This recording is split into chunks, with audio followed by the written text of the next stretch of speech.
For the past few weeks, there has been a huge conflict between Ukraine and Russia, with Russia being the one attacking Ukraine. This has led Ukraine to have a lot of followers and supporters since they cannot withstand the Russians. Ukraine's support comes from all over the world, with people telling Russia to back off. However, all those cries are falling on deaf ears. One of the people who supports Ukraine with everything they have is none other than the richest man on the planet, Elon Musk. But what exactly did he say? Hello and welcome back to our channel. In today's video, we are going to have a look at Musk as he challenges Putin to combat. But what does this mean for the Russian conflict?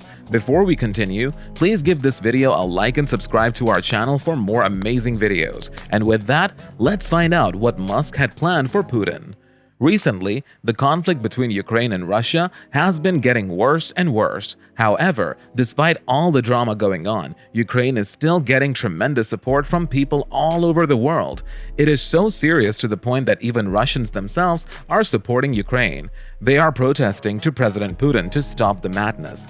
The US president has placed sanctions against Russia, making them a little crippled. But that is not all. Most companies in various industries have stopped the production of their products in Russia. This is with the aim of crippling the Russian market and pushing the president to stop the war.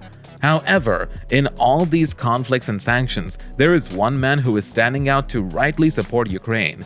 Elon Musk, the richest man in the world, is standing with Ukraine, and you can notice it from his tweets. And recently, he decided to take the Ukrainian support to a whole new level. But before we can find out what he said, it is worth noting what Musk has done to support Ukraine.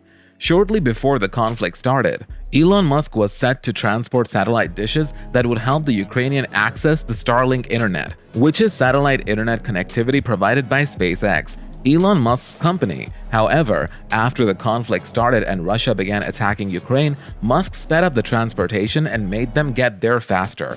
This was in an attempt to keep Ukraine connected since they were having issues with communication.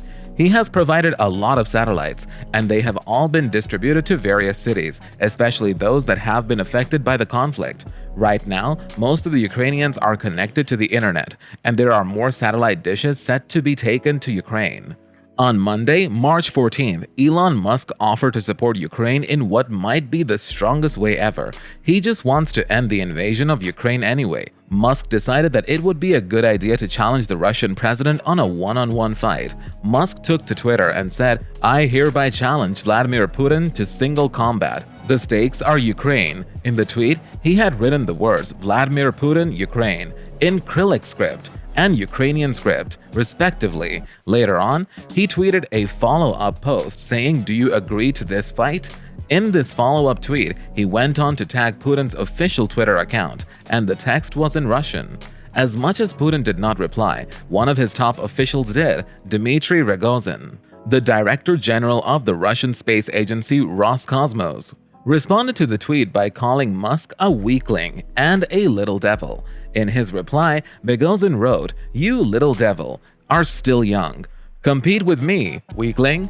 It would only be a waste of time. Overtake my brother first." In his reply, he was referencing a Russian poem known as The Tale of the Priest and of his workman Baldo. The poem is about a lazy priest who hires a cheap worker before the worker drives him insane. Musk later replied to this tweet by saying, "I see you are a rough negotiator. Okay, you can have 10% more pay-per-view money." The tweet was accompanied by a photo of a shirtless Putin riding a bear to the left and a picture of Musk playing with a flamethrower to the right.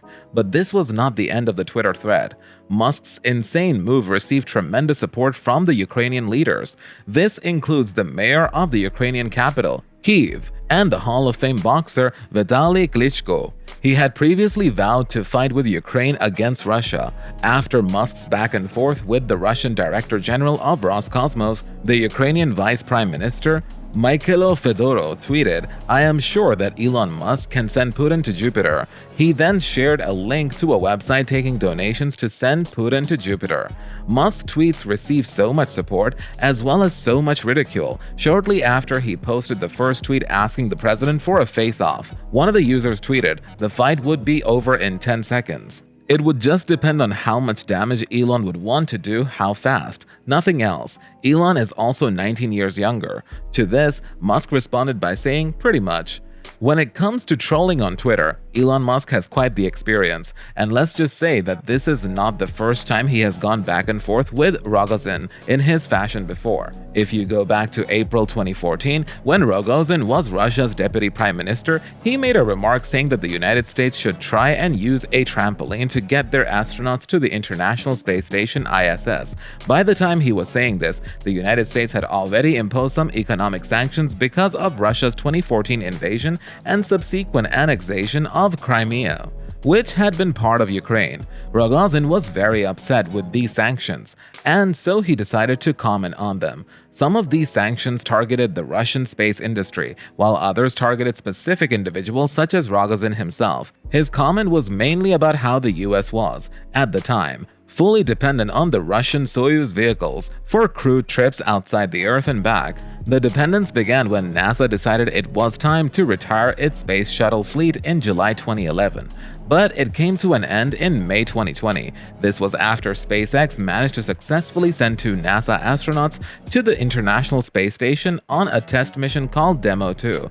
After SpaceX successfully managed this, Musk went to give Rogozin a comeback, saying, "The trampoline is working." Another person who decided to mock Elon Musk was Ramzan Kadyrov, who is the leader of the Russian region of Chechnya and an ally of Putin. He gave Musk a feminine Russian first name, Ilona, which kind of sounds like his name, Elon. Ramzan told Musk that he lacked the physical strength to fight Putin, who is a judo aficionado and the terror of the West. Ramzan wrote, "Vladimir Vladimirovich, Putin would look unsportsmanlike when he beats a weaker opponent like yourself. Transform into a manly Elon from a tender Ilona." Ramzan was suggesting that Musk should first pump up some muscles if he wants a chance to survive against Putin. Musk did not hesitate to respond to this, saying that he would have too much of an advantage after training. He even signed the tweet as Ilona. He said, "If he is afraid to fight, I will agree to use only my left hand, and I am not even left-handed."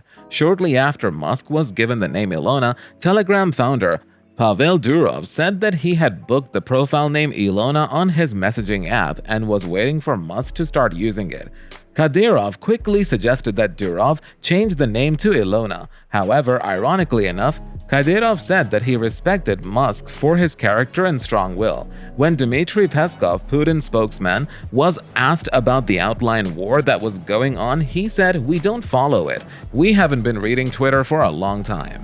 It is clear that Elon Musk is all in for Ukraine, and he will do anything to help Ukraine, even if it means taking on the Russian president on a one-on-one battle.